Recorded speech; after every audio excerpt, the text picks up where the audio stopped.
Marvel, from Mecha creator to Ultraman legend. Episode 61. And solving this guy's task points is also a lot, actually higher than Ace Killer, enough to have 12,000 points. It can be seen that this guy is not simple. However, with his current strength, he is not afraid of the Skurita Starman. So Lot summoned this guy without hesitation. Lot, you're finally back. The labs were opened, and Gwen hurried in and hugged him tightly. How? It's only been a week, just thinking about me. Lot put his backhand around her waist and laughed. Humph, you guys are going on vacation. Gwen glared at him dissatisfied. What kind of vacation is there? Just to make Susan a female Hulk. Female Hulk? Did she really become that big green guy? Gwen was a little surprised when she heard this. Don't say this to her face, or I can't guarantee that she won't transform into the Hulk and teach you a lesson. Roth said helplessly, took out a brand new watch and handed it to her. Is it a spider silk launcher? Gwen took it with some doubt. Not quite, you can press this button to try. Roth pointed to the button on the side of the watch. Gwen pressed the button suspiciously. Fingerprint match successful. After hearing Alice's voice, black and white spider suits began to appear on the watch, and they continued to spread to the body. In just a few seconds, she was already dressed in a spider suit. Is this nanotechnology? Gwen's eyes widened, and she couldn't believe that he had mastered nanotechnology. You must know that nanotechnology at this stage is only in the theoretical stage, but I didn't expect that Roth has actually been used in spider suits. Looks good. Lot nodded in satisfaction. The spider suit made of nanometal is undoubtedly more powerful. Laser guns like Ace Killers can also be completely defensive without affecting Gwen's movements at all. It looks almost the same as the nano spider suit created by the original Tony for the little spider. I love this gift. After the excitement, Gwen offered a fragrant kiss as a token of gratitude. Roth would not miss this opportunity and took her to her room and started playing poker. This week has made him hold back for a long time. After all, Susan still can't perfectly control his abilities. What if he becomes a Hulk when he is excited? Think of her horrible muscles, in case they jam him and be finished. A few days later, building underground research institute. Modern fighting is a combination of sanda, boxing, judo, muay thai, and other moves, focusing on hitting the point and knocking out the opponent as quickly as possible.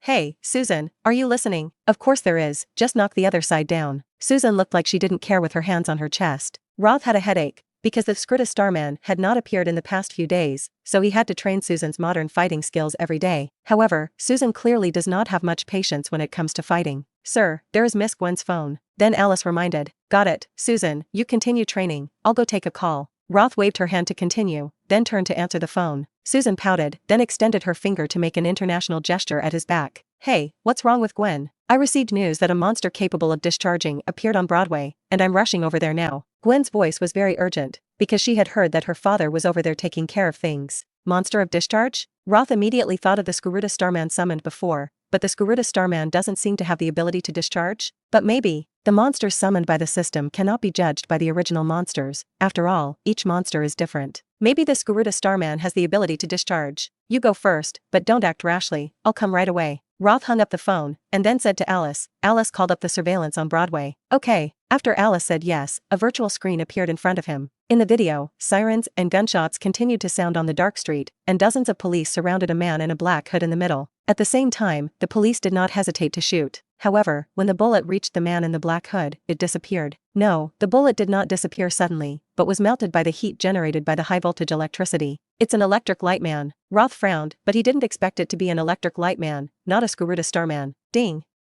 The system prompts that defeating the electric light man will earn 5,000 points. The system triggered the task. Lot was stunned and immediately touched his chin and thought. He was also a little surprised that the monster that appeared this time was an electric light man and not a Skurita Starman. However, he was not surprised for long, and if he could defeat the electric lightman, he could also get 5,000 points. And he noticed that the system mission was to defeat, not kill. In other words, there is no need to kill the electric light man. This is a good thing, because Roth intends to capture the electric light man, and it is a very good choice if he can become a member of the Ultra Team. Episode 62. It goes without saying how bugs the ability of electric light people is. Not only can he release powerful electric currents, but he can also transform into an ionic state, use electric currents to control any machinery, and so on. The newly appeared Spider-Man who can fight with the electric light man has no power to fight back, which shows the strength of the electric light man. If you give it some more time, the electric light man can be said to be an unsolvable existence. After all, as an electric ion, as long as there is electricity, he can shuttle at will, and it is almost impossible to catch him. His only drawback is that he has to recharge, and the more electricity he has, the stronger he is, and vice versa. So if you want to catch this guy, you have to take advantage of it now. Otherwise, when the electric light man controls his power, then it will be very difficult to catch him. Did something happen? At this time, Susan came over curiously. Roth looked at her and his eyes suddenly lit up. You came just right. there is a monster on the other side of Parkway Street, you have to deal with it. What monster? Susan looked suspiciously at the virtual screen in front of him. It's a guy who can discharge. Well, this guy looks a lot simpler than that monster last time. Perhaps influenced by the violent factor of the Hulk, Susan is not resistant to fighting monsters now, and even has a feeling of eagerness. Bring this with you. Roth brought her a watch and then pressed the button on it. In an instant, Susan was wearing half-body armor. Wow. Susan was a little surprised to see the armor full of technology on her body. This set of armor was tailored by Roth for her, because it was a half-body armor, so it did not completely wrap the whole body. And because of the use of nanometals, even if she transforms into a Hulk, it will not affect her activities.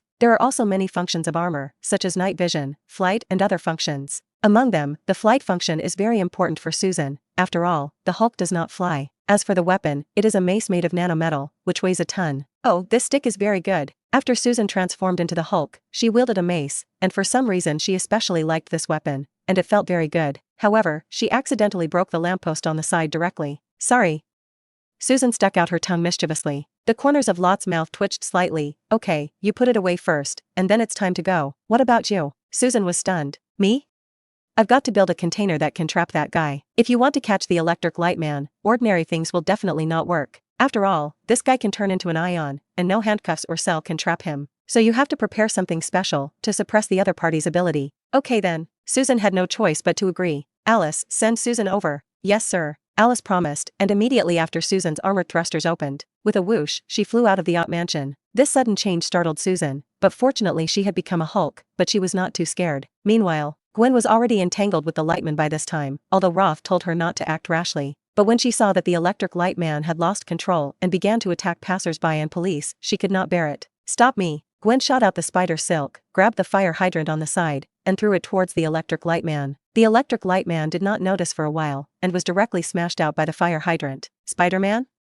Spider-Man. The electric light man suddenly roared the moment he saw Spider-Man. In fact, before he became an electric light man, he was just an ordinary wire worker who could not be in an ordinary one. He doesn't have a friend to talk to, and no one cares about him, and he lives every day being bullied by his colleagues and those around him. But just the other day, someone encouraged him and made him feel that there were still people in the world who cared about him. And that person is none other than Spider-Man. But now Spider-Man is on the opposite side and has become his enemy. How can the electric light man not be angry? The powerful powers also indirectly affected his mind. The next moment, the terrifying electricity burst out, and Rao and Gwen were forced to withdraw. You monster. Gwen didn't know the monster in front of him at all. Of course, even if the other party does not become an electric person, she will not necessarily remember. Maybe for the electric lightman, he has regarded Spider-Man as his only friend, but for Gwen, he is just a passerby. She often does this kind of thing to encourage others, so she doesn't really care. However, her monster also completely angered the electric light man. Swish! I saw the electric light man roar, and came to Gwen in the blink of an eye. It's so fast that it's impossible to dodge. Between the fights, Gwen kicked him out. However, the next electric light man rushed over again. He opened his mouth and roared, and a large number of arcs were actually released from his mouth. Gwen Chong endured the arc to kick him out again, and then used spider silk to wrap around a stone chair next to him to smash him out. However, this time impartially smashed the electric light man into the billboard of the tall building. In an instant, a large amount of electricity was absorbed by the electric lightman, and the entire area became pitch black because of the power outage. The only bright light is the electric lightman suspended in the air. The electric lightman who absorbed a large amount of electricity was like the arrival of the thunder god, wrapped around the electric light. Episode 63. This is bad. Gwen didn't expect that this monster in front of her could actually absorb electricity and become stronger. It was difficult to entangle just now, and now she has no chance of winning. Hasn't Lot arrived yet? She looked at the sky,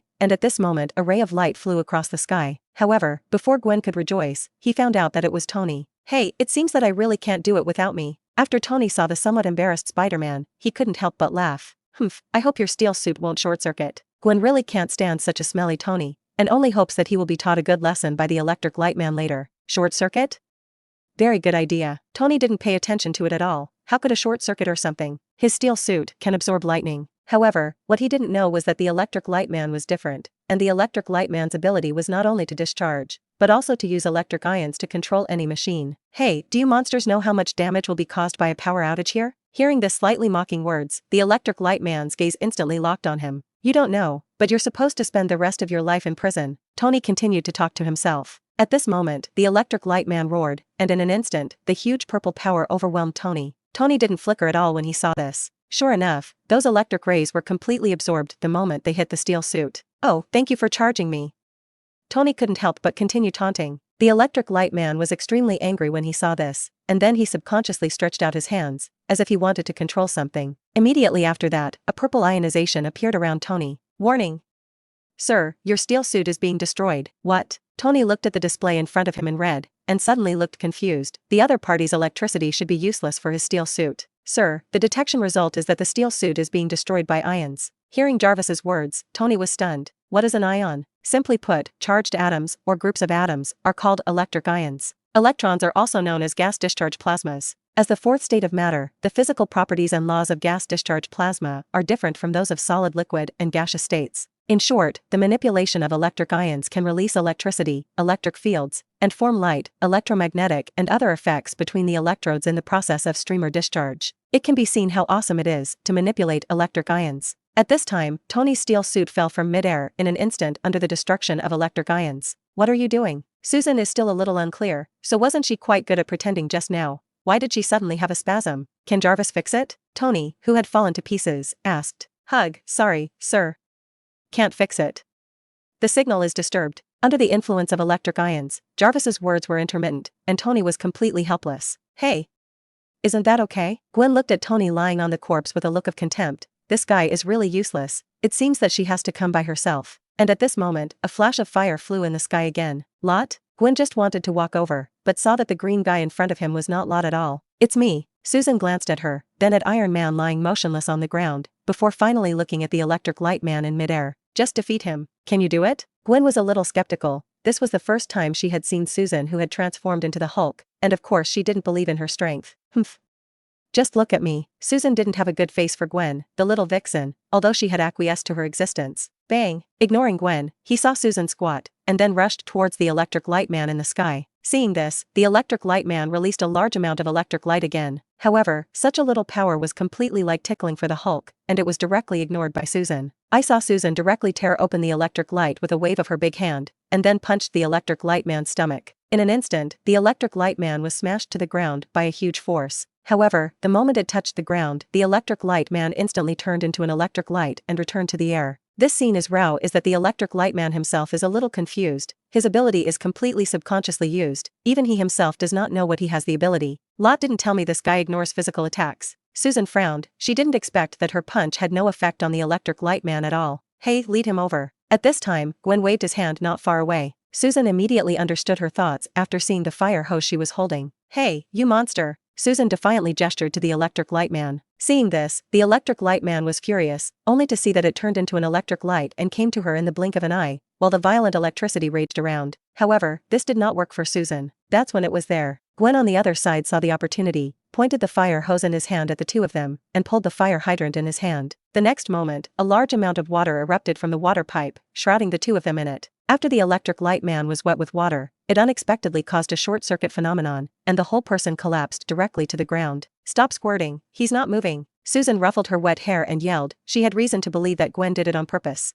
Episode 64. Oh, sorry. Gwen stuck out his tongue and hurriedly threw down the fire hose. Seeing that the electric light man had no power to resist, the surrounding police officers also surrounded at this time. It was at this moment that Roth fell from the sky. Sorry, this person can't be handed over to you. This electric light man is what he fancy. How can he hand it over to the police? The surrounding police officers looked at each other and did not know what to do. Steel Superman, although this monster was defeated by you, it is better to leave it to us to deal with. At this time, Police Chief George Stacy came over. Seeing this, Gwen shrugged helplessly. She couldn't manage this. It's useless for you. Roth was too lazy to argue with him, and took out a special bracelet in his hand and planned to bring it to the electric light man. This bracelet was created by him improvised and can absorb a lot of electricity. Dengguang people without electricity are just ordinary people. And this device can absorb the electricity in his body at any time, so that he cannot escape. And in order to shield the influence of electric ions, the bracelet is also made of special materials. However, at this time, something suddenly happened. Several lasers shot towards Roth from a tall building not far away. Be careful. Gwen's spider sensing allowed her to spot an enemy attack first. Susan blocked in front of Lot for the first time. Are you alright? Rotra looked at Susan for a moment, relieved to find that she was not injured, and at the same time a little touched in her heart. In fact, he had already reacted just now, and it was very simple to dodge. Unexpectedly, Susan actually blocked him directly. I'll be fine, I'm Hulk after all. Susan waved her hand unconcernedly.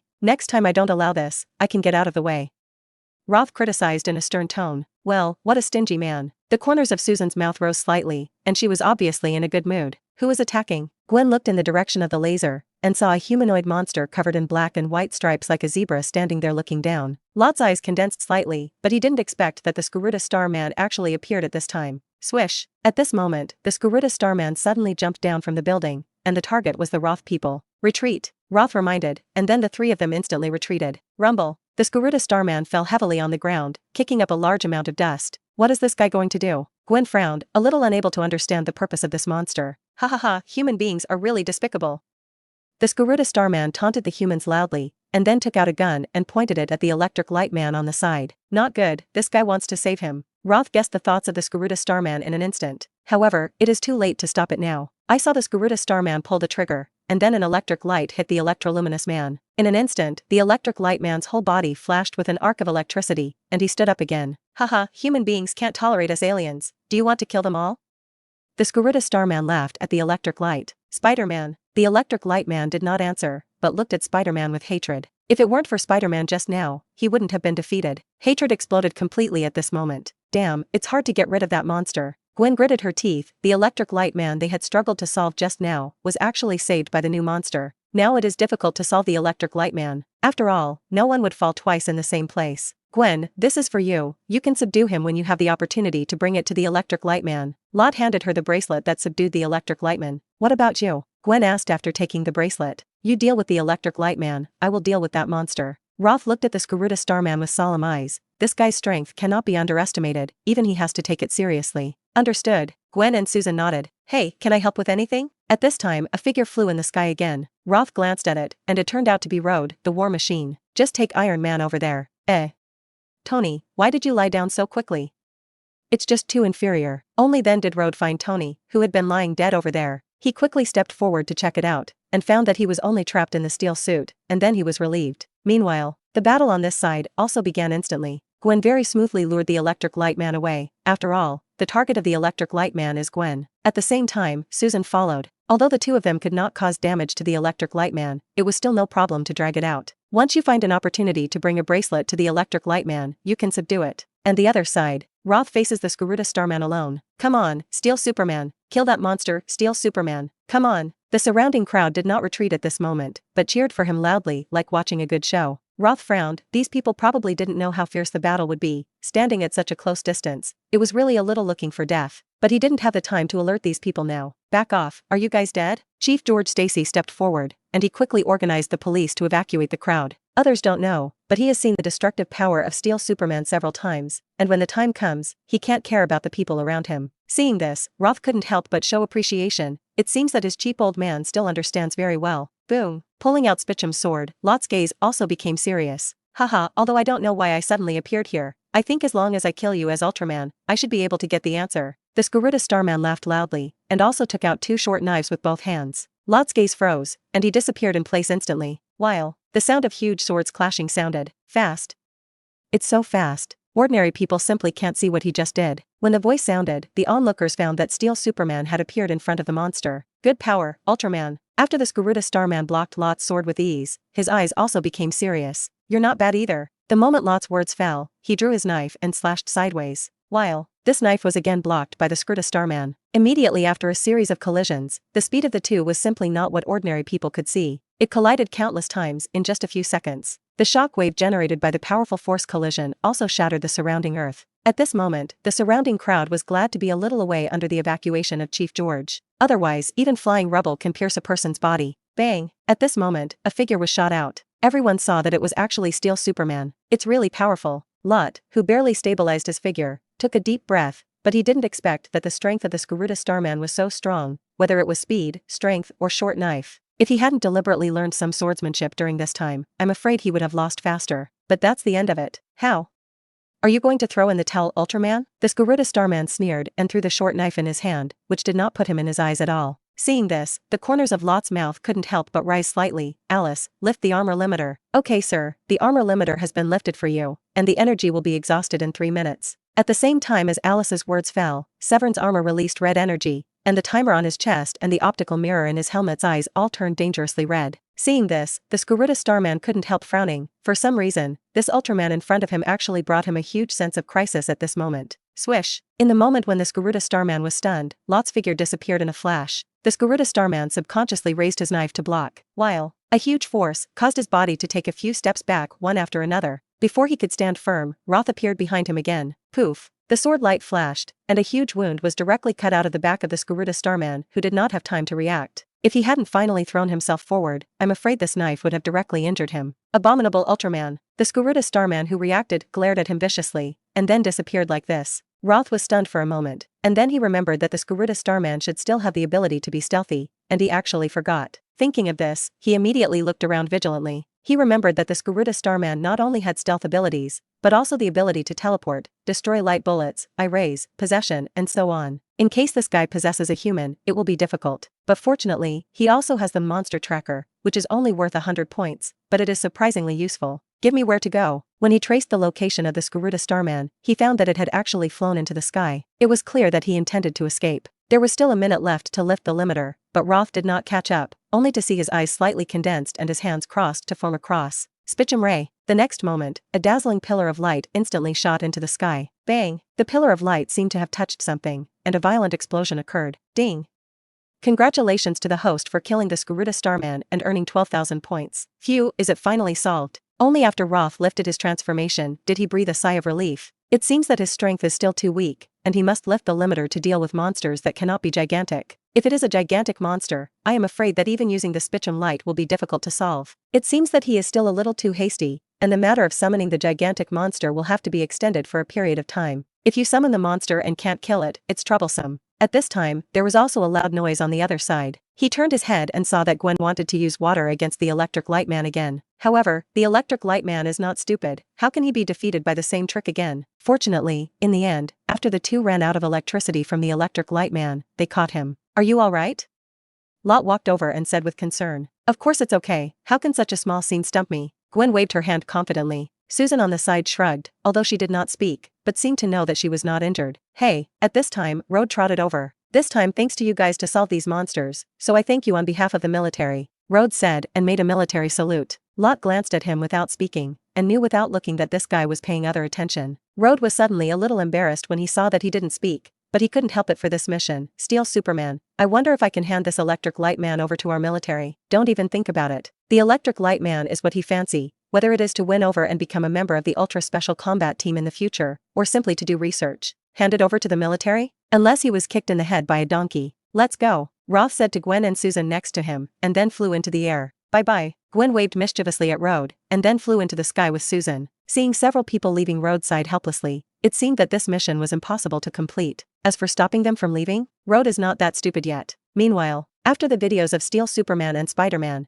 as well as Hulk vs. Electric Light Man and Strange Monsters, were released, immediately ushered in a heated discussion on the whole network. There is a video on TikTok about Steel Superman vs. Garuda, which has received tens of millions of likes in a short period of time. The video of Spider-Man vs. Electric Light Man also exceeded 5 million likes. It stands to reason that Spider-Man, a superhero who often appears in the eyes of the public, should have more fans. However, the opposite is true. Iron Superman has more fans than Spider-Man and Iron Man. Even Roth himself doesn't know this. After all, he doesn't plan to become a superhero, so he naturally doesn't care about these things. After solving the Garuda Star and defeating the Electric Light Man, he gained another 17,000 points, plus the remaining 9,000 points. That means he already has 26,000 points. This is also the one he has the most points. It's a lot worse to redeem Saiwen Ultraman Factor, but you can exchange it for something else. For example, Saiwen Armor version 7.3 requires only 5,000 points, and it is not much stronger than the original Ultra Armor version 7.0 in terms of performance. However, some additional weapons can function. For example, the EX rifle is a reinforced version of the multifunctional rifle, with a special large caliber bullet. The power is really not to be underestimated. However, it seems that Roth has not used too many functional rifles so far. After all, every time you encounter an enemy, you can't solve it with a multi-purpose rifle. Cluster Ray, a new weapon equipped with the Saiwen Armor version 7.3.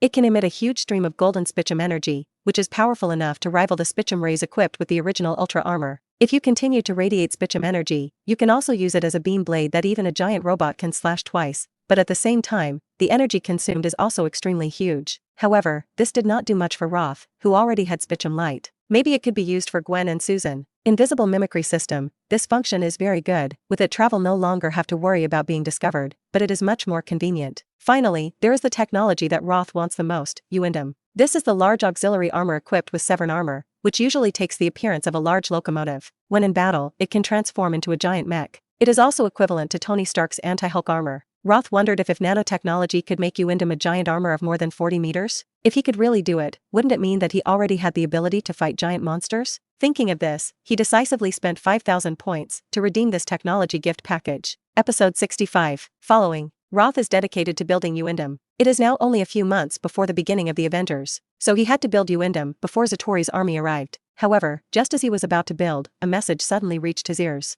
Lot, what do you think about the fact that Pym intends to cooperate with us? Susan appeared in the Underground Research Institute with a stack of documents, perhaps because she felt that this matter was more important, so she personally came down to inquire. You are now the president of the company, you can just watch and do this kind of thing yourself. Roth replied nonchalantly. Well, okay then. Susan agreed with some helplessness, and then turned around and prepared to leave. Wait. Then Roth suddenly stopped her. What's wrong? Susan turned to look at him suspiciously. What company did you mean just now? Lot asked, putting down his work. It's Pym. Pym Corporation? Hearing the name of this company, Roth suddenly had a flash of inspiration, and then he quickly walked to Susan and took the document in her hand to look at it. Sure enough, the guess in his heart was right. The founder of Pym is none other than Hank Pym, the first generation of Ant-Man. What caught him the most was that Hank Pym had discovered a microshaped atom. You can shrink your body to the size of an ant and then restore it back to normal human size, or you can enlarge your body in an instant and become a giant. Hank Pym named this atom the Pym particle after himself. Pym particles. Lot's eyes lit up. Before he was also worried that Uindum was too huge to build and transport. After all, today's quantum teleportation technology can only transmit humanoid-sized objects. And the more than 40-meter-tall Uindum, even if it is shrunk using nanotechnology, is still very huge. If this appears, won't it be discovered all at once? And it will not be easy to gigantic Uindum. Roth conservatively estimates that it will take half a year to manufacture. But with the Pym particle, these problems would no longer be a problem. Quantum teleportation can't teleport gigantic objects? Then just use the Pym particle to shrink Uindum. Uindum is too big to build? With Pym particles, you don't have to build that big. All you need to do is build a normal-sized Uindum and use Pym particles to zoom in when fighting. That is to say, the technical problems that caused him headaches before can be solved by having Pym particles. Roth thought about it. Maybe he can start from this cooperation between Pym Company and Ultra Technology to obtain Pym particles. However, he looked at the documents and found that it was just some ordinary cooperation. This is not from Hank Pym, but think about it, the current Pym Company should be taken care of by his daughter. Susan, make an appointment for Hank Pym, the founder of Pym, and I want to meet him. No problem. Although Susan was a little curious why he wanted to see Hank Pym, she didn't ask much. After seeing Susan leave, Roth plans to build the invisible mimicry system now. As for the Pym particle, he plans to talk to Hank Pym and use other technologies to interchange if necessary. But if we can't talk about it, then we have to use some tough measures. In short, the Pym particle is imperative. Sir, the electric light man Max Bedellin has woken up, and now he is a little emotional. Is the electric light man awake? If Alice didn't remind him, Roth almost forgot about the imprisoned electric man. Forget it, let's go and see it first. In a special room of the Underground Research Institute, the electric light man is locked in a cover made of glass. Seeing someone come in, the emotions of the electric light man suddenly became excited. Let go of me. Don't get excited, Mr. Max Bedellin. You know me? Max Bedellin didn't expect that after he became like this, someone actually recognized him. Of course, your name is very good, isn't it? Roth smiled. To be honest, the name Electric Light Man does seem to have a big guy feeling. But who knew that the person with this name was just a small wire worker? Hearing this, Max Bedellin calmed down a lot. You shouldn't be Spider-Man. Are you Iron Superman? That's right, it seems that you have calmed down. Roth nodded and then said, Alice, open here. Who are you talking to? When Max Bedellin heard his sudden words, he was suddenly a little inexplicable. But in the next moment, the glass room that enveloped him was opened. Alice is the artificial intelligence here. You can tell her anything. Roth explained. So what is your purpose in bringing me here? It's simple. I want to invite you to join Autotech Technology. Become a superhero? Max Bedellin asked with a frown. Of course not. I never said I was a superhero. Roth shook his head. Read violent novels, just go to Felu Fiction Network. Max Bedellin was relieved to hear this, and after what happened, he had no affection for superheroes at all. He was just a kind and humble little man. One day he received encouragement from Spider-Man, but he was soon betrayed. That's not his fault at all. Why did the superhero target him? Suddenly he seemed to remember something, and hurriedly asked, Do you know Spider-Man? Of course, I don't hide from you. Spider-Man is also my person. Luo T nodded and did not hide this matter. Max Bedellin's face suddenly became gloomy when he heard this. No way, he really couldn't let go of Spider-Man's betrayal. Seeing him like this, Roth didn't know what he was thinking. Mr. Max, you need to know that the previous incident was not Spider-Man's fault, and of course, it was not your fault, so you don't need to care too much about that matter. What should you think about now is your future plan, whether you want to become a superhero or a supercriminal. Max was silent after hearing this. Roth continued, if you can't let go of your previous grudges and want to become a super criminal, there are many superheroes who will stand up against you, although your ability is very powerful. But do you plan to hide for the rest of your life? So, what should I do? Hearing this, Max was finally scared. He was just a small person. Where did he have the courage to fight against superheroes? And you don't need to think about the final end. Although Max is just a small person, he doesn't want to die just like that. 0 for flowers 0. It's simple. Roth snapped his fingers and said, you can choose to join me at Ultra Technology. If you want to be a superhero, then I can completely build you into a superhero more popular than Iron Man. If you just want to be an unknown figure, then after joining Ultra Technology, you will have money that you will never spend for a lifetime. So what price do I have to pay? Max isn't stupid either. He understands that there is no such thing as a free lunch. Seeing him take the bait, Roth couldn't help but smile slightly. It's very simple. You just need to work for me, such as dealing with monsters or something. This job is not difficult for you, is it? Can I do it? Max is a little unconfident. After all, he is just a low-level wire worker. Roth patted him on the shoulder and smiled. Mr. Max, you have to understand that your ability is very strong. Just like Iron Man will be easily defeated by you, and your ability allows you to easily get out in the face of any danger. So what are you still hesitating? Hearing this, Max's eyes lit up, and he remembered that he had easily defeated Iron Man before, and the fight with Spider-Man. At that time, if it were not for his carelessness, he would not have been defeated. Thinking of this, his whole person became excited. Mr. Roth, my choice joins at Technology. Good, then now you are a member of Ultra Technology, but your ability is still a little unstable for the time being, so you can control your emotions. I know. Max took a deep breath and finally calmed down. Although your ability can control electricity, it does not generate electricity, and this bracelet on your arm can release and absorb current, so you don't have to worry about running out of power. Law pointed to the bracelet on his wrist. Max immediately understood what he meant. This bracelet can indeed replenish his electricity, but it can also absorb the electricity in his body. That is to say, he is still controlled by Roth. If he didn't agree to join Ultra Tech just now, he wouldn't have to have other superheroes come to trouble him. I'm afraid he won't even be able to get out of the door of this institute. Thinking of this, Max was glad for a while, and at the same time let go of other thoughts. He was originally a casual person, otherwise he would not have been bullied by his colleagues, and did not resist. Lot observed the change in his expression, and after seeing that he had no intention of resisting, he led him out of the research room. Cool. Coming to the hall of the institute, Max suddenly lit up his eyes after seeing the Saiwen Armor in the center of the hall. No one can refuse the temptation of a mecha, let alone a man. There is an opportunity to build a set for you. Now you can go to the president's office to report. I have arranged the work for you. I believe you will like it. Go now? Max looked at himself and found that there was some mess. Don't worry, no problem. Roth encouraged him. After that, you need to train your ability well. You must fully master it, so that you don't hurt others. I see, boss. Max nodded with a serious face. Boss.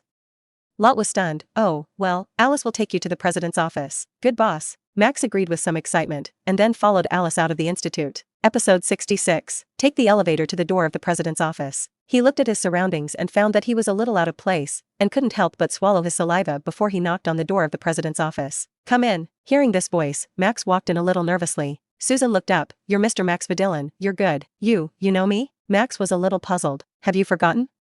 Susan said and transformed into the Hulk, looking down at him with interest. You, who are you? Max was taken aback by her change, and then he remembered the Hulk who had beaten him up yesterday. If he hadn't been able to incarnate an ion, he would have been killed a long time ago. That terrifying power, even if it couldn't hurt him, made him terrified. Don't be nervous, my name is Jennifer Susan Walters, I am the CEO of OTT Technology. I have heard Ross say about you. From now on you will be an electrical engineer in the company, with an annual salary of millions of dollars, no problem? What?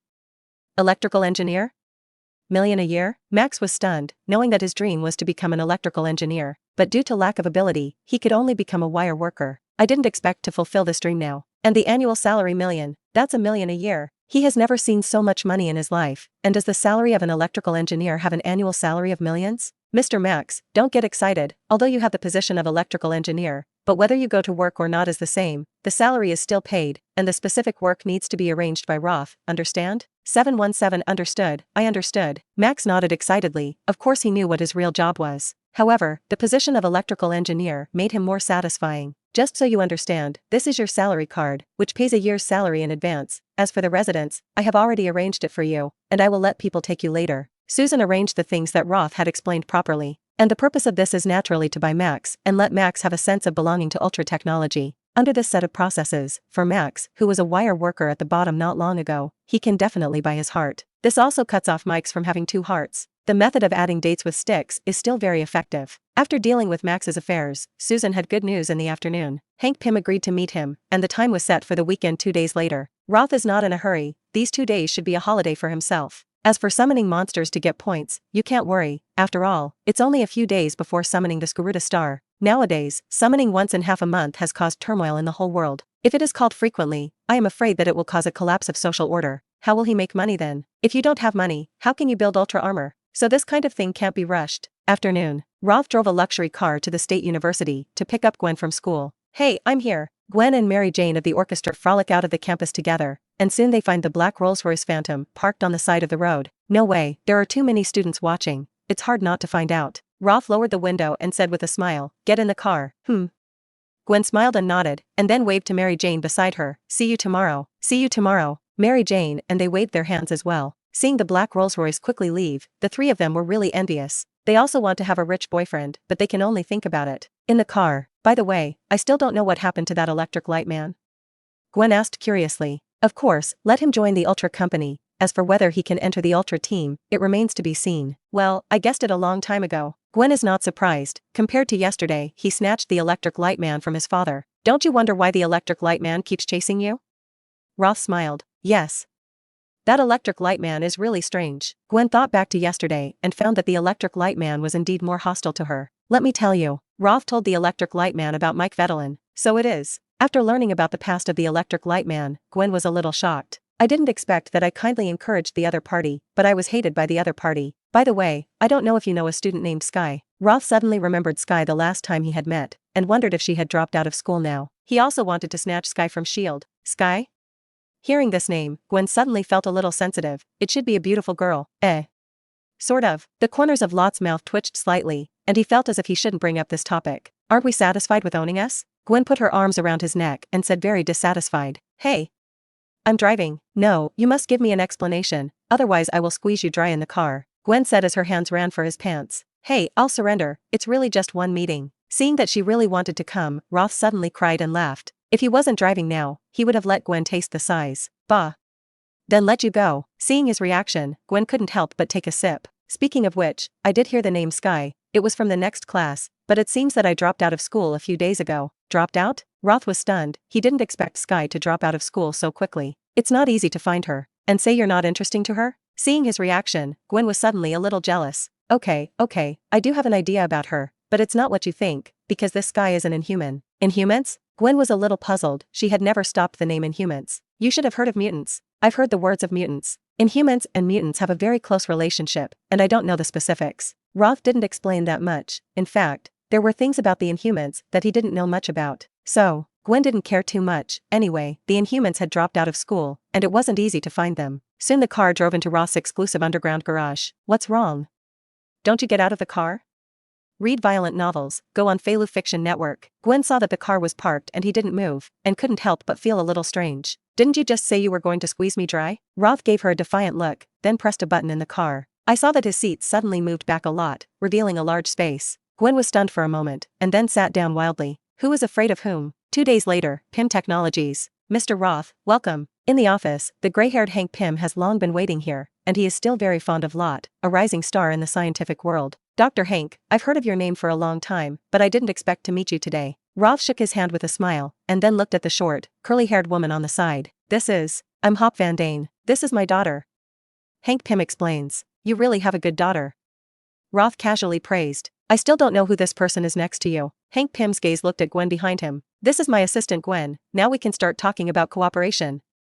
Roth laughed. Then come with me. In fact, I don't care much about the company's affairs. These things can be discussed with Hope. Sorry, actually, my purpose today is to talk to Dr. Hank. As soon as these words came out, Hank Pym glanced at him with a little meaning, and then stopped talking. Soon, several people arrived in a conference room. There were only 4 of them left in the office. Say, Mr. Roth, what is your purpose in looking for me?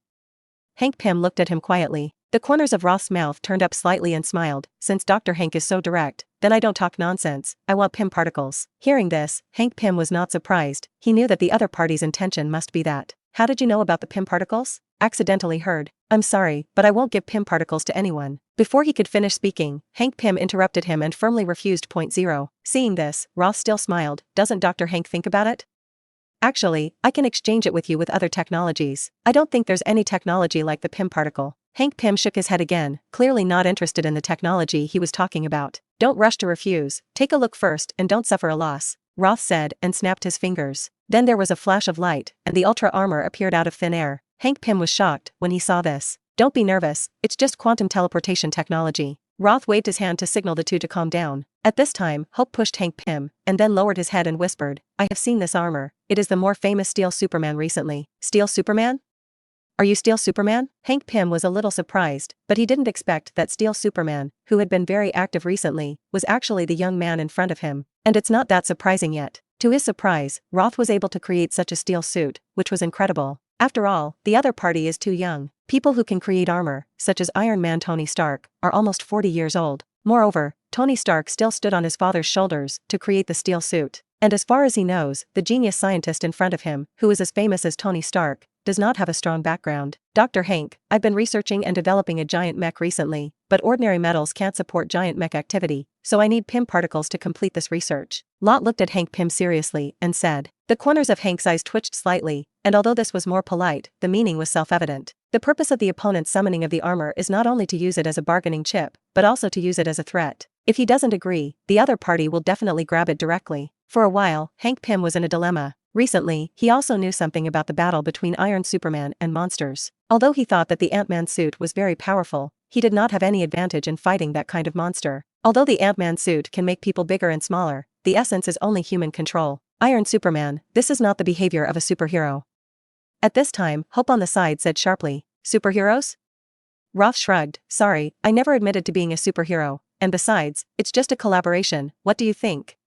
Dr. Hank. Hank Pym frowned and pondered, and after a moment, he sighed helplessly. I agree to give you the Pym particle, but I have one condition. You say. Roth looked at him with interest, wanting to hear 0.7 on his terms. I don't need your armor, but you just said about quantum teleportation technology? Speaking of this, Hank Pym stared at him tightly. Yes, I do control quantum teleportation. Lot nodded without hesitation. Well, what I want you to do is to cooperate with me to study the quantum field. It's that simple? Roth was a little surprised. That's right, it's that simple. Hank Pym nodded. Lot touched his chin, but he was a little confused about his attitude. Suddenly, he remembered something. It seems that Hank Pym's wife, the original Wasp girl Janet Fendine, does not seem to be dead. Instead, he used the Pym particle on a mission to shrink to an atomic state, entered the quantum realm, and never returned. If he remembers correctly, the Wasp should have been rescued in Ant-Man 2. In this way, I can understand why Hank Pym made this condition. Thinking of this, Roth chuckled. Dr. Hank, do you want to know what happens when a person enters the quantum realm? Hank Pym's heart tightened when he heard this. This is exactly the area I intend to explore. Then Dr. Hank, you really have the right person. I do know something about the quantum field. Quantum teleportation technology. Roth dare not say that he is completely understood, but he also understands it very well.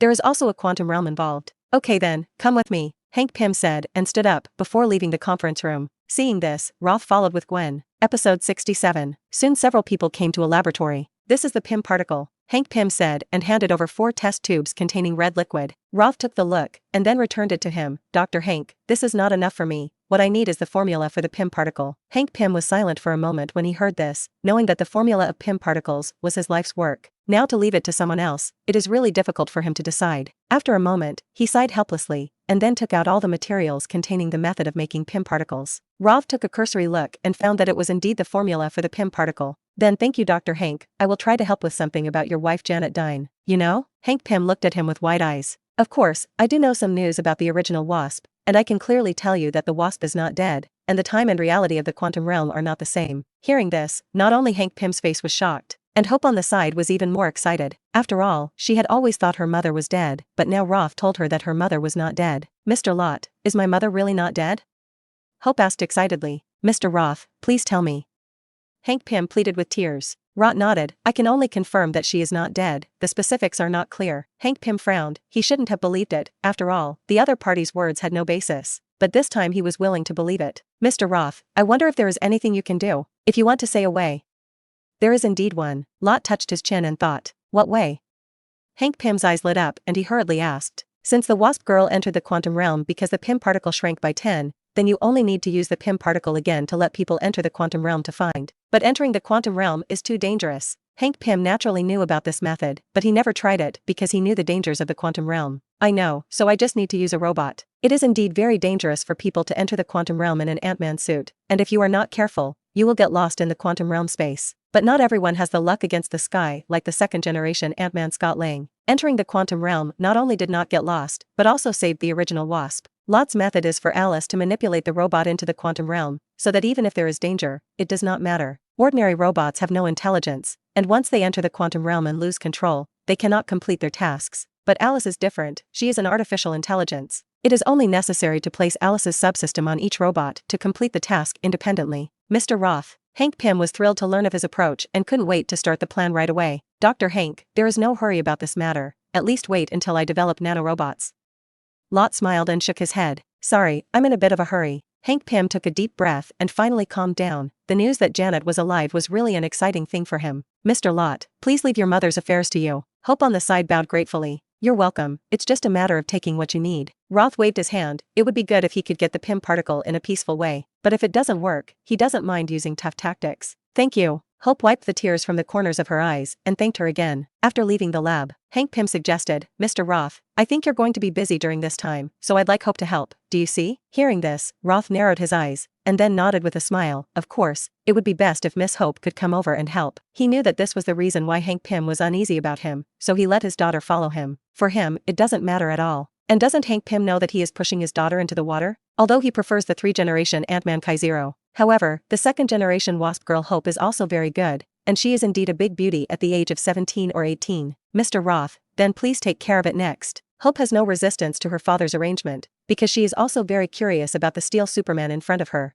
The other party not only created the world's top 500 enterprises at a young age, but also created steel armor, and its talent can be imagined. Even her father, Hank Pym, whom she has always admired, probably does not have this talent. And most importantly, the hope of saving his mother is all in the other party, which really makes Hope have to care. Then Dr. Hank, let's leave first, and I'll make something about nanorobots as soon as possible. The Pym particles arrived, and Roth didn't plan to stay anymore. Now he just wants to go back and finish his giant armor plan. Then I won't keep you much. Hank Pym also wanted to get Janet back as soon as possible, so he didn't do much to keep it. It was 2 people when I came and 3 people when I went back, and also with the method of making Pym particles. Although Gwen was a little unhappy along the way, she didn't say much because of Hope in the venue. After returning to the headquarters of the OP building, Roth simply arranged Hope's work, and then plunged into the study of the Pym particle. With the production method of Pym particles, coupled with his own understanding of the quantum field, the process of making Pym particles is very smooth. With the Pym particle, he plans to create a new Ultra armor. As for why he didn't use Pym particles on his original Saiwen armor, because he didn't intend to make himself smaller. Using Pym particles to change the body has side effects.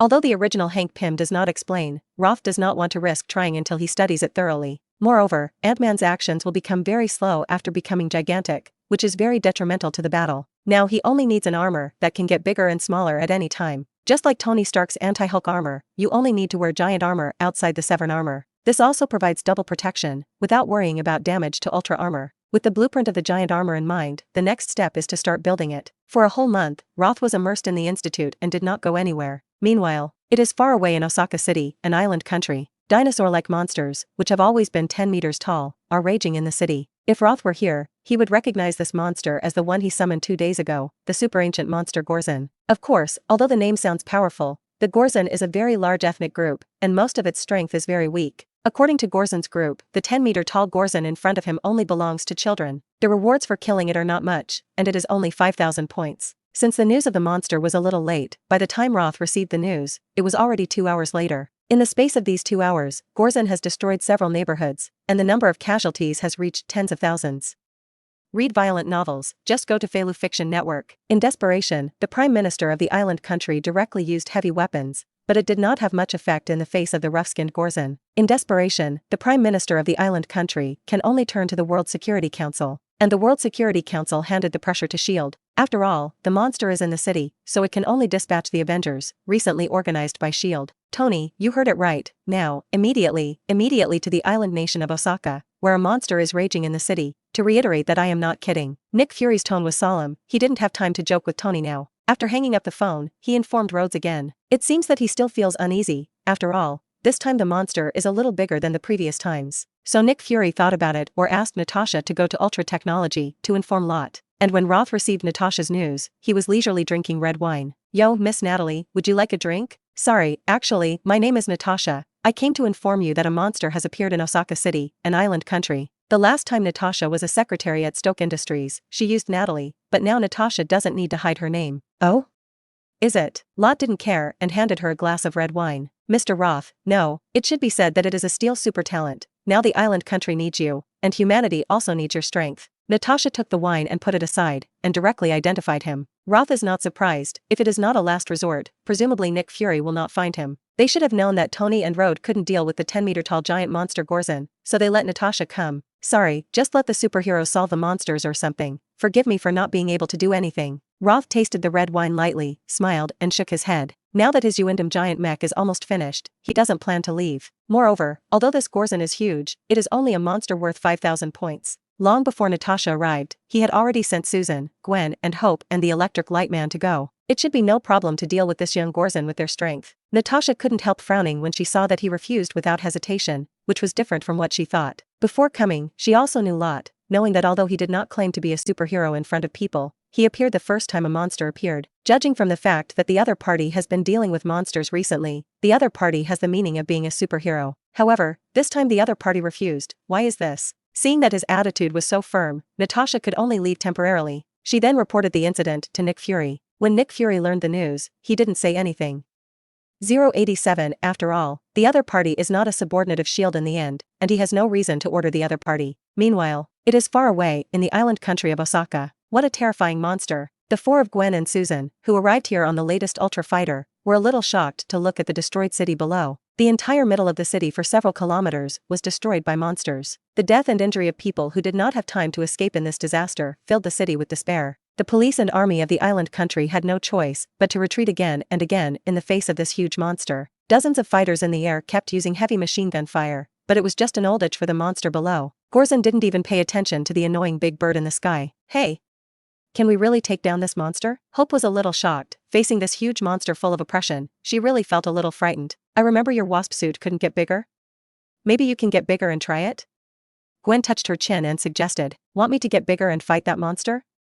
Are you kidding? Hope immediately shook her head when she heard her unreliable suggestion. Not to mention that she would be very slow to move as she grew bigger, and she wasn't confident that her wasp suit could withstand the monster's claws. Didn't you see that the big reinforced concrete buildings were destroyed like tofu under the claws of that monster? Cut.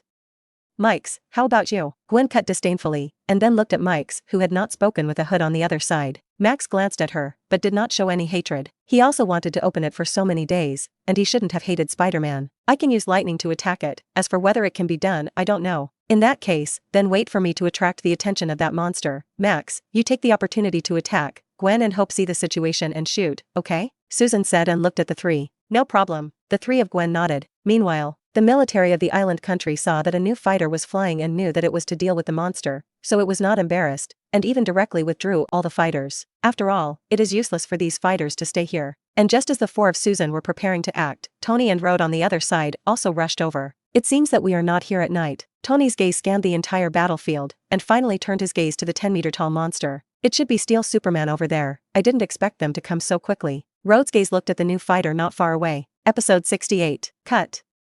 I didn't expect that this guy's news was actually faster than ours, and S.H.I.E.L.D.'s intelligence was too backward. Tony clasped his hands to his chest with a look of disdain, and it was clear that he didn't mean to go up to say hello. After all, the last time he dealt with the Electric Light Man, he was out of the blue. That's why he doesn't take the initiative to come forward and say hello. However, after the last time, he also spent some time modifying the steel suit, not only so that the suit was not affected by electric ions, but also added a lot of weapons and equipment. Tony, it's time for us to act, but are you sure you can take down the monster? Rhodes was a little unconfident. This monster was much larger than the monster he had encountered before, and it looked more ferocious. Although he has always asked the military to equip his Steel Patriot with high-powered weapons, it is really difficult to do so with the military's level of technology. At most, some weapons such as small missiles will be added, and these weapons are not very effective against monsters. Who do you think I am? As soon as Tony's confident voice fell, he flew first towards the monster below. The other side, Iron Man made a move. Shall we cooperate with him to deal with that monster? Gwen, who was already wearing the spider suit, looked at Susan as the captain. Susan thought for a while. Let Iron Man test the strength of this monster first. Wait for us to strike. Okay then.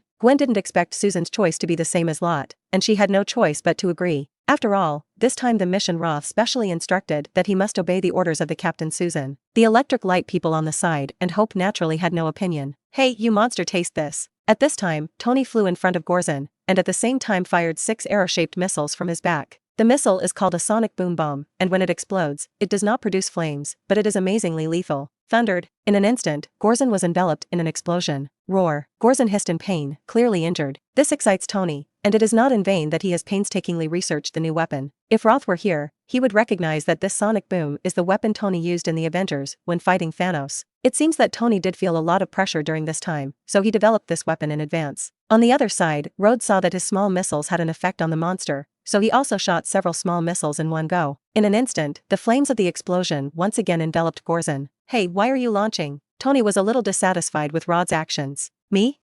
I just wanted to help. Rhodes said, a little confused. You're only going to help, your weapon is of no use to that monster. Tony, as always, had a burst of contempt for Rhod's weapon. No, absolutely useful. Don't your small missiles also work? Rhodes didn't believe that his attack just now was useless. I said you would only help. Hey, be careful. Just when the two were arguing, Rhodes suddenly found that the monster below had opened its mouth to look at the two. Recalling the heat rays that the monster spat out last time, he couldn't help but snort and hurriedly dodged. Roar. Sure enough, as soon as the two dodged, Gorzin spat out a burst of ultrasound light. Fortunately, the two dodged in time, so they were not hit. However, row is the aftermath that makes the two a little dizzy. Tony, I think we better stop arguing, let's solve this monster first. Rhodes didn't dare to joke about his life. I said it all, you can only help.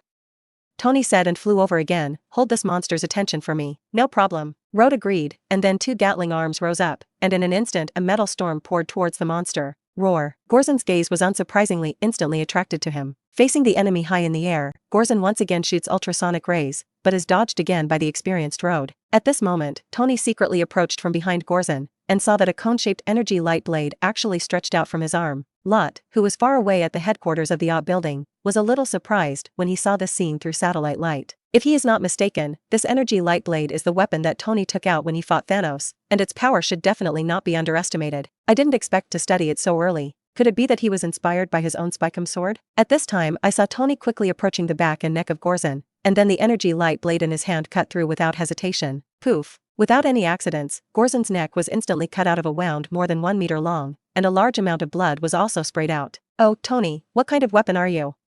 Actually hurt this monster all of a sudden. Rhodes saw that the monster was injured, and his eyes widened. Don't envy, I won't equip you with an energy light blade. Tony thought he knew what Rhodes was going to say, so he simply refused. Hey, it was at this moment that Rhodes seemed to see something and immediately reminded him loudly. Before Tony could react, he was knocked out by a thick tail. Then it stopped after smashing the tall building on the side. This guy is still so arrogant. Gwen saw Tony being knocked out and immediately clapped her hands. Are we playing now? Hope looked at Susan and asked. Yes. Susan stood up, and when the words fell, she had already transformed into a Hulk more than 2 meters tall. Hope was stunned when she saw this. She was still seeing Susan's appearance for the first time, and before she guessed what the other party was capable of, the next moment, I saw Susan jump directly from the plane. Let's go too. Gwen jumped down as well. The electric light man Max turned into lightning and disappeared into the cabin instantly. In the end, only Hope was left. It's good that I added wings to the wasp suit before, otherwise I really can't help. Hope was a little glad that her father had given her a wasp suit with wings, otherwise she would be ugly. The controller wasp suit spread its wings as thin as cicada wings, and then she jumped out of the cabin without hesitation. Rumble. Only a loud bang was heard, and the solid ground was smashed out of a large pit, and then Susan jumped out of the big pit. Roar. Susan roared, and then rushed towards Gorzin. As if he hadn't heard her roar, Gorzin continued to walk forward. At this time, Susan had already caught up, and then hugged Gorzin's tail. The tail suddenly couldn't move, and Gorzin looked back suspiciously. Give it to me. Susan's whole body was bruised, and with a force of both hands, she actually pulled Gorzin a few points. Look at me. At this time, Gwen pulled the spider silk to the front of Gorzin, and saw that she caught the elasticity of the spider silk, shot herself out like a slingshot, and then kicked both feet on Gorzin's head at the same time. Since Gorzin was looking back at Susan, he was kicked unguarded. The force of this kick of tens of tons directly kicked it to a stagger. You must know that although Spider-Man's strength is not as good as that of the Hulk, it is definitely not weak. Susan took this opportunity to exert strength with both hands again, and actually directly gave Gorzin an over-the-shoulder throw. Thundered. Gorzin's huge reminder fell heavily on the ground, forming a spider's web-like crack, and the whole earth trembled. Hope, who had just dared to come, was stunned, and he didn't expect that the strength of the two was so great, and he actually directly dropped the monster. It's also a little scary. Not only her, but Rhodes not far away was also shocked by this violent scene. Max, what are you still stunned for?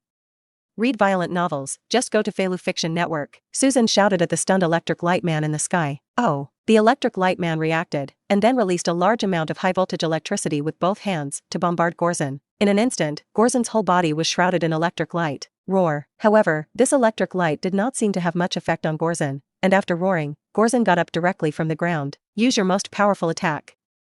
Seeing this, Gwen yelled at Max. Seeing this, Max did not hesitate to release the maximum power. This time it finally worked, but it didn't have much impact on Gorzin. Seeing this, Hornet Hope tried to shoot 2 shots with the electric light gun on her arm, but this power is not as good as Max's, and where can it have an effect on Gorzin? You put it there, and I'll kill it. At this time, Tony flew out of the ruins again, and then shouted to Susan and Gwen. I don't need you. How could Gwen let Tony stand out, and besides, she and Spikeham's sword didn't come out and use it. Since Tony's weapon can deal damage to that monster, so can her Spichum sword. Thinking of this, Gwen directly shot Spider Silk to grab the buildings on both sides, and then swung towards Gorzin. Poof. The moment he approached the back of Gorzin's neck, the Spurshum sword in his hand cut out. Should this scene shout Tatakai? At the same time, the wound that was cut out by Tony just now instantly expanded by a few points. It worked. Gwen smiled triumphantly, and Spiriham's sword really didn't disappoint her. I'll come too. Not to be outdone, Tony also circled the monster's head at a very fast speed, and then found the opportunity to slash at the monster's neck again. Rao is a monster with a huge size, but under the joint efforts of the two, the neck was also hit hard. If this continues, the entire neck will be cut off. Meanwhile, Susan on the ground did not look dryly. She rushed over like a humanoid monster, and then jumped high and punched Gorzin in the stomach. The terrifying power directly beat Gorzin back a few steps. Gwen and Tony saw this opportunity and stepped forward again to mend the knife. Road and Hope on the side couldn't help at all. Under the attack of several people in turn, Gorzin was quickly eliminated in a wail. Well done, Tin Man. Gwen looked at Tony not far away and couldn't help but tease. You too, if it weren't for you, I would definitely have been able to kill that monster faster. Not to be outdone, Tony also spoke back. Do you want to taste the power of my sword? Gwen waved the Spichum sword in her hand and said defiantly. Then try it. Tony didn't hesitate in the slightest. Hey. Don't quarrel. Afraid of a fight with 2 hairs, Rod quickly came up and grabbed Tony. You think I can't beat her? Tony's spear had turned and actually aimed at Rod. Hey, Tony, I'm helping you. Rod was a little speechless. You must think I can't beat her? Tony could tell from his pulling attitude that Rod definitely didn't think he could win, which made him very unhappy. Well, I really don't think you can win, and there's more than one other person. Compared to Spider-Man, Rod is actually more afraid of the Hulk over there. That terrifying power really terrified him. Even if they go together, I'm not afraid. Tony still spoke hard. Wait, you guys shouldn't be fighting here. At this moment, a Kuan-type fighter flew over, and it was Coulson who shouted from it. Soon Coulson was in front of several people. Now is not the time to quarrel. The Earth is facing a huge crisis now. I need your strength. It doesn't matter to us. Susan said and planned to leave with someone. She did not want to participate in the matter of S.H.I.E.L.D. Wait, don't go yet. Seeing that she was leaving, Coulson suddenly stepped forward a little anxiously. What I said is true. The Earth is indeed facing an unprecedented crisis right now, so I hope you can all come and help. Hearing this, Susan and Gwen looked at each other, not knowing whether to believe him or not. What the hell is going on? I can't explain it to you clearly for the time being, but please believe me, the Cosmic Cube has been snatched away, and no one can predict what will happen. Cosmic Cube? Hearing this word, Susan couldn't help but frown. But none of them had ever heard of what the Cosmic Cube was. Susan first promised to go with them. At this time, Lot's voice appeared in Susan's helmet. Roth, who was far away in the Underground Research Institute of the Ott building, naturally heard Coulson's words. I didn't expect the plot of Avengers 1 to begin so soon. However, his Uindum armor has not yet been built, so he does not intend to join the hunt for Loki. It was enough to let Susan and Gwen go. He just needed to master Loki's movements. Now his main purpose is to build Wyingdam, and it will not take a few days. Okay, we can take a trip with you, but if you dare to fool us, you will look good. Although Susan was a little puzzled by Lot's decision, she still agreed. Coulson couldn't help but breathe a sigh of relief when he saw this. Please come with me first. I will tell you all about what happened. Will I go too? Rode pointed to himself. After all, he represented the military. Of course, one more person has more strength. Coulson nodded seriously. Okay then. Seeing this, Rode had to agree. Soon everyone got on the plane and headed for New York. The other side, Nick Fury instructs Natasha to find the Hulk in order to deal with this crisis. But what makes Natasha helpless is that since the last Hulk vs. Abomination, the Hulk has completely disappeared. No one knows exactly where the Hulk went. In desperation, Nick Fury had to let Natasha come to Roth first, hoping to get his power help. However, Roth is now at the crucial moment to build Uindum, and there is no effort to pay attention to Natasha. This made Natasha really disappointed enough with Lot, the Steel Superman. He obviously has great power, but he did not choose to stand up at this moment of crisis, but blindly hid underground. This made Natasha's previous liking for Roth completely disappear, and in her opinion, Roth was just a timid and selfish person. Nick Fury was also a little disappointed when he learned that Roth was still unwilling to help. But now is not the time to be disappointed. He must gather all the forces he can use to deal with this crisis. This is your shield base, Minister? When the plane docked on an aircraft carrier, Susan and Gwen looked around in amazement. Welcome. At this time, Natasha took Steve down from the plane on the other side. Captain, I didn't expect you to join us. Coulson was a little excited after seeing Team America, no way, who made him a little fan brother of Team America. Episode 69. I hope it doesn't disappoint you. Steve shrugged. Honestly, he didn't think he had the ability to solve this crisis. But since the world needed his power, he came resolutely. Well, I seem to have seen you in comic books. Gwen looked at Team America, and for a moment, couldn't remember where she had seen it. Is it the legendary first superhero Team America? Hope guessed boldly with her hands on her chest. I'm not a legend. Steve shook his head. What a real one. Gwen looked Captain America up and down with some surprise. So can you take all your helmets off?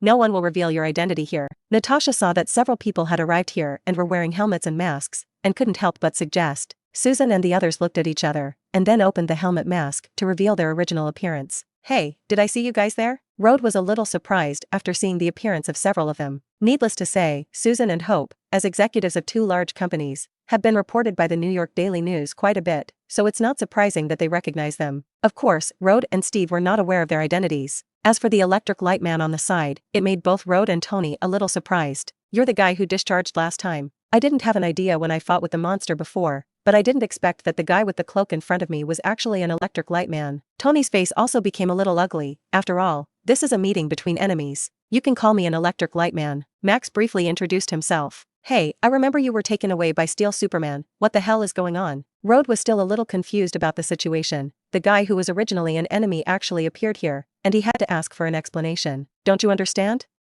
They are all people from Ultra Technology, Coulson explained helplessly. From the fact that they are riding on Ultra Technology's plane, you can see their relationship with Ultra Technology, and as an agent, this can still be observed. Not to mention that Spider-Man has appeared with Iron Superman many times, and the Electric Light Man was also taken away by Steel Superman last time. As for the female Hulk and the Wasp, although they appear relatively rarely, since they are both on the plane of Ultra Technology, doesn't this mean anything? But Steel Superman didn't promise to come here. Natasha was a little puzzled, and when she invited Steel Superman before, the other party decisively refused. But why did Spider-Man and the Electric 030 Lightman 4 come? You don't need to guess, he naturally has his idea if he doesn't come. Can we come enough?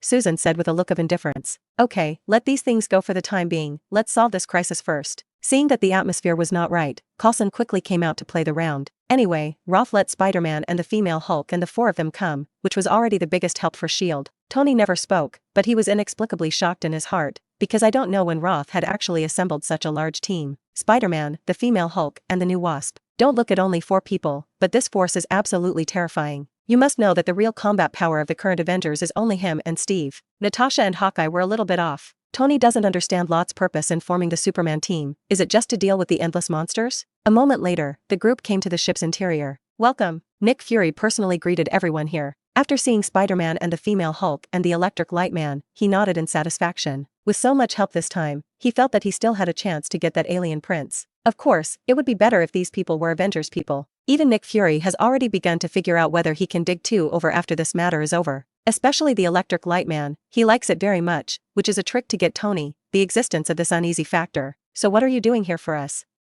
Susan asked unceremoniously as she folded her hands to her chest. Show you. Nick Fury turned around and released the video of Loki coming to Say and snatching the cosmic cube and destroying the aviation agency. Everyone understood after reading it. So there's a good chance we're going to face an entire alien civilization? Tony raised an eyebrow. It's just a possibility. As far as I know, the Prince of Asgard is still very friendly to Earth. Nick Fury knew that he couldn't let everyone lose momentum at this time. This guy's name is Loki? Could it be the same person who summoned the destroyer in New Mexico last time? Gwen always found the name Loki very familiar, and she remembered hearing it the last time she went to New Mexico with Lot. That's right, it should be him. Nick Fury nodded, something he couldn't refute. The Loki in front of him is the one who summoned the destroyer last time, and he is also the second Prince of Asgard, which is why he attaches so much importance to this matter. So what are we going to do?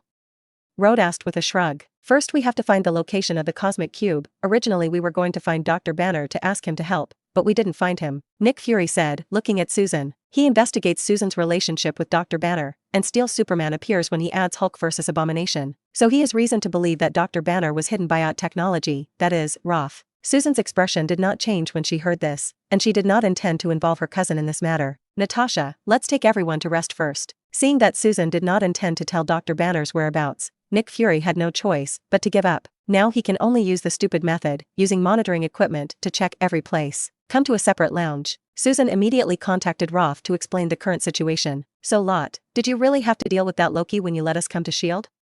And why didn't you come yourself? Gwen really didn't understand his thoughts, so she had to ask. It's necessary to deal with Loki, but don't take it too seriously, just hit soy sauce. There is something for Tony to do. In short, my research here is about to be completed, even the alien army will not be afraid by then. At present, Ross Wyingdam giant armor has entered the testing stage. If there are no problems, it should be completed before the arrival of Zatori's army. So there is no need to be serious about the next capture of Loki, as long as it doesn't get brushed by Loki. After listening to his words, Susan and Gwen both looked at each other a little, feeling that they were just here to watch the play, but they didn't doubt Lot's words. After hanging up, Roth began a new round of testing of Uindum. The current Uindum takes the form of a large locomotive, which can transform into humanoid ultra armor during battle. The armor is equipped with a variety of sensors all over the body, and small reactions that the body cannot perceive can be captured, and the body combines the advantages of Saiwen Armor and the original ultra armor. In addition, both wrists are equipped with extremely powerful spikum weapons. This is simply Lot's most perfect masterpiece, but it seems to be too big for now. The appearance of the large locomotive of Uindum alone is 5 meters long,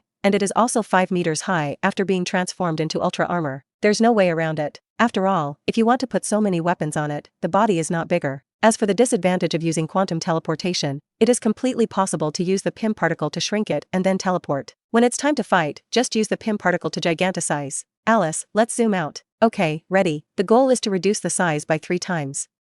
Read the Storm novel, go to Felu Fiction. At the same time as Alice's words fell, she had already activated the Pym particle device. I saw that the giant armor, which was originally 5 meters high, was like a child who had shrunk to 1 meter 6 in this instant. It worked. Seeing this scene, Roth clenched his fists with some excitement. Alice, check the condition of an organism. Detecting.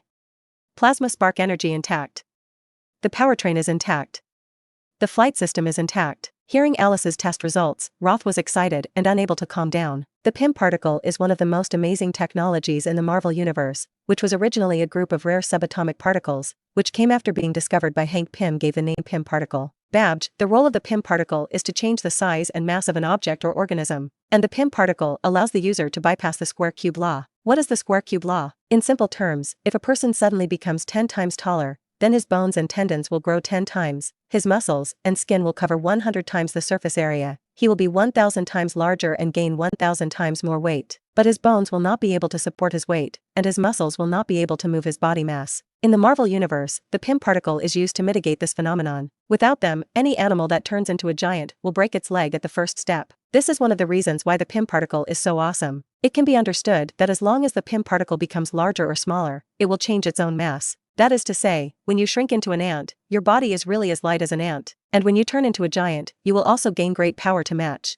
Of course, the drawback of slow action has not been solved. However, if you use mechanical instead, there is no such disadvantage. Alice, use quantum teleportation to teleport Uindum to Laboratory 32 for the Pym particle gigantic experiment. Yes, sir. Laboratory 32 is located in a hidden experimental base in a no man's land in Mexico, only where there is enough space for gigantic experiments, and at the same time experiments with quantum teleportation. Whether Wyingdam, which has been reduced to a 1 meter 6 body shape, can pass quantum teleportation remains to be seen. Roth stared closely at Wyingdam in front of him, and the next moment Wyingdam disappeared. Alice, did it work? Sir, Uindum has been successfully teleported to experimental base number 32, and the armor is currently intact.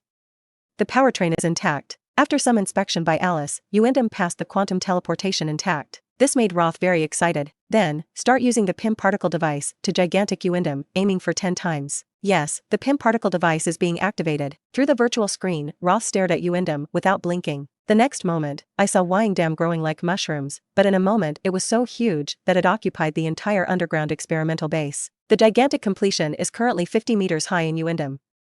The powertrain is complete. The flight system is complete. After Alice's testing, the gigantic Uindum had no problem at all. In other words, the blueprint in Roth's mind was successfully realized. With Uindum, he can teleport it anytime and anywhere, and even put it directly outside the Saiwen Armor as if wearing Saiwen Armor. And you can also control the size change of Uindum at will. Row is that Roth was a little too excited after completing this research, thinking that soon the army of Zatari will descend, and when his 50-meter-tall Uindum will appear in front of everyone. That shocking feeling is definitely no less than that of alien invasion. Just thinking about Roth was exciting. Sir, there is a phone from Miss Susan. Then Alice reminded, get connected. Lot looked outside and it was already dark, so it was time for Loki to act. Roth, Loki has appeared, and we are now rushing to where Loki appeared. As soon as the phone was connected, Susan reported the current situation. I know, you just need to act, they're going to catch Loki, and don't go against Thor. With the current strength of Susan and Gwen and the four of them, neither Loki nor Thor can please them. Anyway, Loki was deliberately caught this time, so there is no need to take it too seriously. So. Alright, Susan nodded and then hung up. How? Roth, he said so? Gwen saw her hang up the phone and hurriedly asked. At this time, they were still riding on an Ultra fighter, closely following the Kuan-style fighter of S.H.I.E.L.D. in front, so there was no need to avoid anything in conversation. Roth, let's not shoot. Don't let it go. Gwen felt a little bored, originally participated in this mission, and thought that she could do something. It's not that you can't make a move, wait for us to be responsible for saving people. Susan thought for a moment. Well, that's not bad, it's better than having nothing to do. Gwen nodded helplessly. Soon the plane arrived in Norway and found Loki, who was pretending. Not surprisingly, Loki surrendered directly under the mixed doubles of Steve and Tony. Susan and Gwen, on the other hand, are just responsible for saving people, as expected. Although there was a suspicion of touching fish, no one said anything because the battle ended too quickly. Immediately afterwards, on the way back, everyone unexpectedly encountered the hijacking of Thor, the god of thunder. After a fight, the big three returned to the plane again. By the time everyone returned to the sky carrier, it was already dawn. And when Roth woke up, the entire sky carrier was already in chaos. Loki really surrendered deliberately as you said, and now that his people have made a mess of the sky mothership, what should I do? Susan's tone was a little anxious. After all, now the entire sky carrier is in a mess, and one of the engines on the sky carrier is turned off. I'm afraid it won't be long before the entire sky carrier will fall. In the event of a fall into a densely populated city, the casualties will be large. Don't worry, Tony should have gone to fix the engine. That's right, so we're going to help. Of course, you can choose to help Tony, leave other things alone, especially Loki and Thor, you are not their opponents. Lot's meaning is obvious, as long as they don't meddle in Loki and Thor's affairs, they can do whatever they want. Understood. Susan immediately hung up the phone after receiving the order. Let's go help Tony, but what about those who invaded here? Gwen kicked away several soldiers who broke in with guns. Let's solve them first, Susan said and directly transformed into the Hulk. The next moment, countless bullets poured towards her, but it was just a tickle for her. A casual punch blasted several people out, and then she opened the way in front, and the group dared to go towards the engine part behind. Episode 70. Meanwhile, when there was chaos on the sky carrier, Roth yawned and took a bath, and then ate breakfast slowly. Ding. The system prompts to solve the invasion of the Chitauri army, and rewards 100,000 points depending on the number of kills. Huh? Sure enough, trigger the system task. The sudden system prompt made Roth stunned for a moment, but it was also expected. As for this reward, it is very intentional. Depending on the number of kills, the maximum reward is 100,000 points. If you can get the highest reward, you can redeem the Saiwen Ultraman factor, which is very good. However, if you want to get the highest reward, I am afraid that you have to blow up the mothership of the Chitauri army, just like Tony did in the original. Of course, this is very simple for the prophetic Roth, and he has long had a way to use the nuclear bomb. It can be said that everything is under his control. Now wait for the arrival of the army of Chitauri on the sky carrier. At this point, the battle was over, and Loki escaped smoothly after messing up the sky mothership. It can be said that this collision with Loki, S.H.I.E.L.D. was completely defeated. However, without the Hulk destroying the sky carrier, it is a little better than the original. Rao is so, the defeat is so complete that Tony and Thor, and the big three of Steve are difficult to swallow. Walters, why don't you listen to the command? If you deal with Loki according to my command, you won't let him escape. Steve was very angry with Susan and Gwen, who did not listen to the command. Originally, he had said before that he would let Susan guard Loki, so that he would not be escaped by Loki. Humph. You're not qualified to command us. Don't forget we're just here to help. Susan snorted without changing her face as she clasped her hands to her chest. Tony is right, you are just an old antique. What qualifications do you have to command us? Gwen was also dismissive. She had previously respected the status of the American team, but now she changed her opinion. The so-called American team is no more than that. Moreover, they didn't do nothing just now. If it weren't for them, the sky carrier might have fallen, and more people would have been killed. You're the most useless one. Hope also taunted. You guys. Rao is Steve's good temper and also angry. Just as he was about to refute, a message suddenly came out on the radio. Coulson, he's already sacrificed. Hearing this, everyone fell silent. Although it had long been expected that someone would be sacrificed under Loki's conspiracy, he did not expect it to be Coulson. Here, whether it is Tony, Thor, or Natasha, they all consider Coulson, a dutiful agent, as friends. But I didn't expect Coulson to sacrifice like this. Of course, Susan and them, although they think Coulson is better to talk to, they have only just met. I can't feel sorry for him. And then there's Nick Fury's masterpiece. Although a Coulson was sacrificed, it was exchanged for unity within the Avengers. It's time for the Avengers to assemble too. On the other hand, Roth boarded the plane to the island where Banner was located. He has always wanted Banner to join the Ultra team, but Banner has always been obsessed with research. It's also time to get him out of the mountains. Only after this battle will Banner truly accept his Hulk identity. Hey, I didn't expect you to come here suddenly. Banner was a little surprised when he received the news. It seems that Banner, you have not paid attention to the outside world during this time. Roth said a little helplessly. Yes, I've been researching it all this time, and I've got some results. Speaking of this, Banner's expression is different. It seems that you do have something to gain. That's right, I've been able to fuse with the Hulk, Banner said as he clasped his hands and stopped when his body swelled to 2 meters. Look, this is my research result. You are right. Only by fusing with the Hulk and completely controlling that power can you truly liberate, and this is proven in Susan. Banner looked a little excited. I knew you would succeed. Roth wasn't too surprised that Banner had fused the Hulk, which was supposed to be something Banner would do in the future. Exactly, it's time to need the power of the Hulk. What happened? Hearing his words, Banner was a little puzzled. It's like this. Roth simply recounted the story of Loki and the alien army. Banner's face became serious when he heard this. He had known about the alien invasion before, but he did not pay too much attention. I didn't expect that this time the aliens really came. No problem, I will naturally contribute at this time. Banner agreed without much thought. First, he always has that sense of responsibility in his heart. Second, Roth helped him so much, and he was also a cousin-in-law, and he said that he had to help everything. Then let's go. Roth didn't waste any time. Now that Loki has begun to use the cosmic cube to open the portal, I'm afraid it won't be long before the army of Za'Tari arrives. So they have to go back before that. 2 hours later, they finally returned to New York. What's that? Banner looked at the pillar of light connecting heaven and earth on the side of the Stark Industrial Building and was a little stunned. I didn't expect the worst to happen. Roth pretended to have a heavy face and said, that's the space portal I told you before that links the universe. Loki did this using the cosmic cube. I'm afraid that an alien army will come soon. As if to verify his words, a dark blue hole appeared around the pillar of light that connected the sky. Through that hole, you can even see that in the vast and boundless starry sky of the universe, there are countless Za'Tari armies waiting in a solemn formation. The next moment, I saw countless alien soldiers like locusts rushing out of the cave. What should we do? Seeing this, Banner couldn't help but clench his fists. No matter how he said that he was an Earthling, how could he watch the alien invasion and be indifferent? You go round with Susan first. This is a liaison. I have to go back and prepare. Roth said and handed him a communicator. Banner took the communicator and looked at it. Do you want me to send you down? Roth looked at the hatch. No thanks, I can do it. Banner shook his head, turned around and transformed into the Hulk, and then he jumped directly from hundreds of meters in the air without hesitation. Hey, this is how the Hulk should appear. Seeing this, Roth couldn't help but give a thumbs up. Then it's time for him to prepare. Be prepared to play at key moments. Za'Tori's army has just begun to invade, and it is far from the time for him to strike. The other side. Susan, did you hear me? Where are you now? Banner, who successfully landed on the ground, used a communicator to contact Susan and the 4 of them. Banner?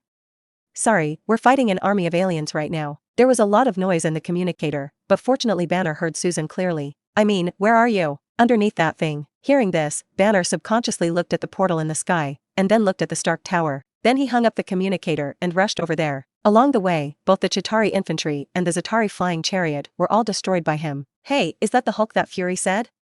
It feels even more powerful than the female Hulk over there. Such a big green guy rushed over, immediately attracting the attention of Team America and Thor. That's right, he's supposed to help. After Natasha casually killed a Chitauri infantryman, she was also a little surprised to look at the Hulk in the distance.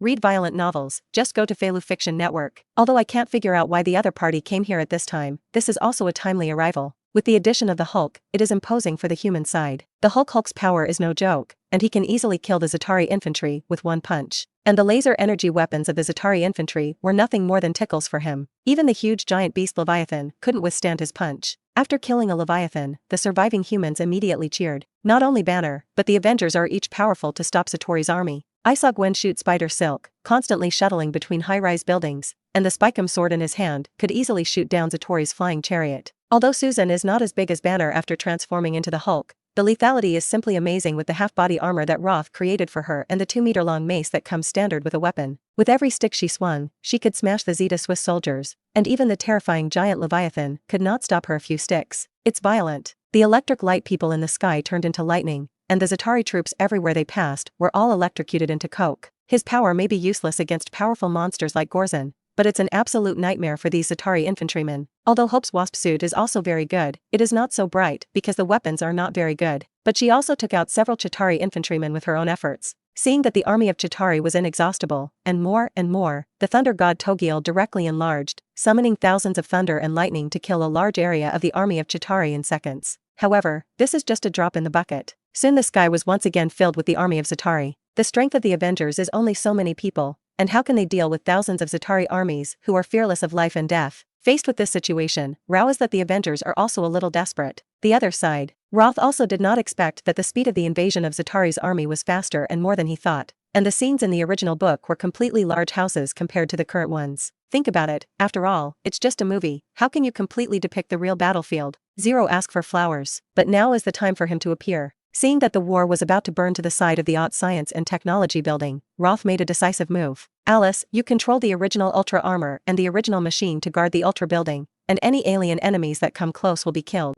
The original machine and the original Ultra Armor were the armor he had eliminated, but now it could be used to stop these Chitauri armies. Yes sir. After seeing Alice agree, Roth didn't say nonsense, put on Saiwen Armor and flew towards the Stark building. Meanwhile, after fighting for half an hour, Rao is that the Avengers are not ordinary people, but they are tired enough. In the face of the overwhelming army of other people, everyone felt a sense of powerlessness. That's when it was there. Bang bang bang. A flash of fire quickly flew over, instantly killing several Chitauri flying combat vehicles. It's him. The spirits of everyone were shocked, and miraculously recovered some momentum. Alice, teleport you and him over. Countless Chitauri armies surrounded in front of him, and Roth did not talk nonsense, and directly used the big killing weapon. I saw that on the originally empty ground, there was suddenly an extra armor that was only 1 meter and 6 meters high. Seeing this, everyone was a little puzzled, wondering what he summoned a small armor for. However, this small armor kept getting bigger and bigger the next moment, until it became a giant armor 50 meters tall. Rode was stunned and opened his mask, as if he could see more clearly. What the hell is this? Giant mech? Does this thing move? I kind of know why he showed up so late. Faced with this sudden giant armor, everyone was stunned. I knew he was going to surprise everyone. Tony thought he knew a lot better, and he was a little suspicious when he didn't show up before. Sure enough, as he expected, Roth actually secretly developed such a huge armor. In fact, he had already designed the giant armor project in order to deal with that huge monster, but he had not yet had time to start building. Unexpectedly, the other party actually led him again. Tony was a little unwilling, but now he was more curious about the power of this giant armor. At this time, I saw a hatch open on the chest of the giant armor. Roth quickly got in. The next moment, the eyes of the giant armor lit up. Click. Countless parts and gears were spinning wildly, driving the entire giant armor. Rumble. I saw the giant armor take a step forward, and in an instant, the entire earth trembled. Then the giant armor raised its arms, and dozens of heavy machine gun barrels protruded from the arms, shoulders, and legs. The next moment, countless bullets tilted towards the Chitauri army in all directions. Bang bang. In an instant, Roth seemed to be transformed into a real war machine, and countless bullets swept through the surrounding Chitauri army like a metal storm. Oh my god, everyone was stunned by this terrifying firepower. But that's just the beginning. Seeing that this giant armor was so terrifying, it was instantly targeted by several giant monster leviathans. I saw several leviathans actually crashing towards him from all directions at the same time. Try my Spitchum sword. No, it should be called Spike'em slashing knife now. Lot's manipulator Uindum pulled out a huge blade about 40 meters long behind him, which was too large to be called a slashing knife. What's even more terrifying is that this chopping knife has a Spike'em energy flow on it, and any steel can be cut like tofu. Seeing Leviathan approaching, he held a knife and slashed it. In an instant, the 40-meter big knife directly cut several Leviathan in front of him in half. At the same time, he quickly turned around and killed several Leviathan again. The larger Uindum may not be as flexible as Saiwen Armor, but it is enough. After slaying the surrounding Chitauri army, Roth's manipulator Uindum jumped to the top floor of the Stark Industrial Building. Immediately afterwards, countless bullets poured directly towards the army of Chitauri swarming towards the portal. His bullets are not infinite, but they have quantum teleportation, no matter how many bullets they are. Is this the weapon he recently developed? Seeing that Roth alone miraculously suppressed the offensive of the entire Chitauri army, Nick Fury, who was far away on the sky battleship, couldn't help but gasp. This giant armor is really terrifying. It is conceivable that no matter which country obtains this weapon, it will probably start an unprecedented war. However, this also coincided with his previous plan, and the reason why he wanted to study the cosmic cube was not to deal with the threat of the location of the universe. Now Roth has done it. Sir, there is an anomaly on the deck. An aircraft with a nuclear warhead took off in violation of the law. It was Agent Hill who spoke.